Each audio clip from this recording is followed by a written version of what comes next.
Good morning. It's August 7th. Finally getting that rain.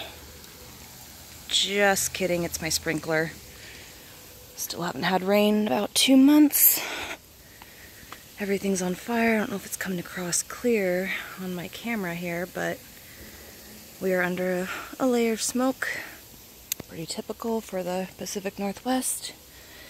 You know, we got 4 seasons here. We got winter, we got spring, we got fall, and we got fire season. So yeah, it's supposed to be 110 on Thursday.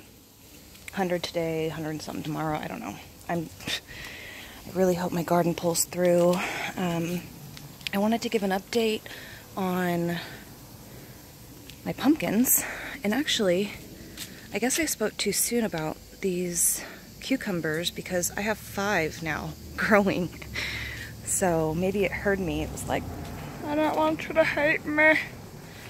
Tonight I'm going to harvest the rest of our corn. We're gonna grill some steaks, bake some potatoes, and eat some fresh Spokane, Washington backyard corn for dinner.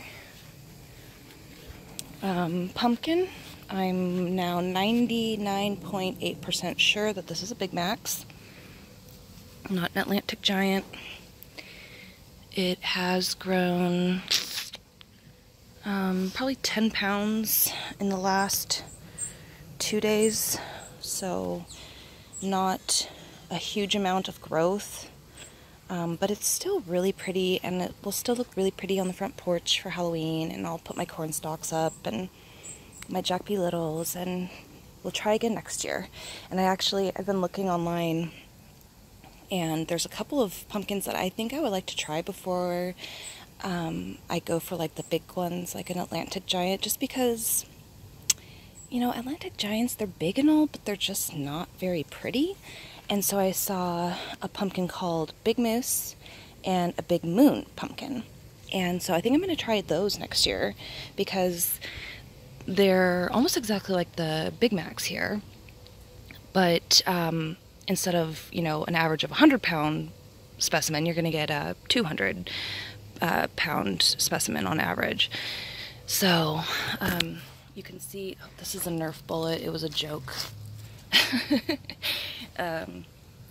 I'm slowly lifting the stem off the ground. I got some advice. I joined a Facebook group a couple days ago called Backyard Giant Pumpkin Growers, I believe. Look it up. But lots of cool people in there, good advice. Even for an experienced pumpkin grower like myself, I still learn something new every year. I mean, multiple things every year. So yeah, they told me that I needed to get the vine off the ground, and so I've been doing that slowly in the afternoon when it's real hot and the vines are palpable. The Jack P. Little is getting pretty big now, not so little. And then I have another one that pollinated there, and I have a bunch more like little smaller ones that are coming out.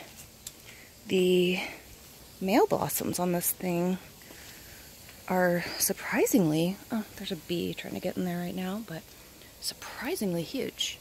I don't think the bee will bother me. You can see how big it is compared to my hand. And they open like stars, whereas these ones kind of open like, oh, there's another bee. Kind of open like a cup or a teacup almost. So let's go back to, oh, the sunflower. It's about 14 or 15 feet. Sun's in my eye, sorry. Still hasn't opened. It's going too soon. I've been giving this an increased feeding as well, just to try to get the most I can out of the pumpkin before she decides, or Bruce, it's a he, decides to ripen on me.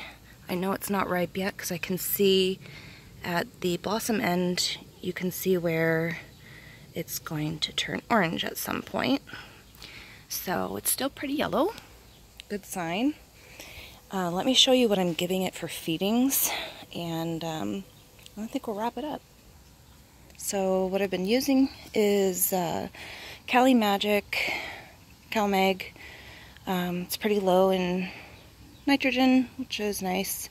And I've been using this probably once a week because I'm also using the Jack's Classic, and it has calcium in it, so I've been really trying to kind of hold back on my CalMag supplement. It's a 12, 15, 30, and I'm mixing that also with a Blossom Booster, which is a 10, 30, 20. And then of course the good old fish fertilizer. Can't go wrong with that. I use that on all my edible plants, mostly the cucumbers, tomatoes, corn, radish, strawberries, whatever I'm eating. Not my ornamentals, but I make sure, I mean, I will use this on my, I use it on my blue Hubbards, but I did use this on this plant in the beginning, just to kind of help the plant to grow and flourish. But I've since held back probably the last 2 weeks on this, because I think these have probably enough for me right now in this stage. But yes, we're looking at around 70 to 75 pounds today. It is 21 days after pollination, and she's looking gorgeous. Wish me luck on these triple-digit temperatures we got coming up. Send some rain my way. Kill this fire smoke that's leaving an ash dust over everything. And hopefully we got better news next week. Bye.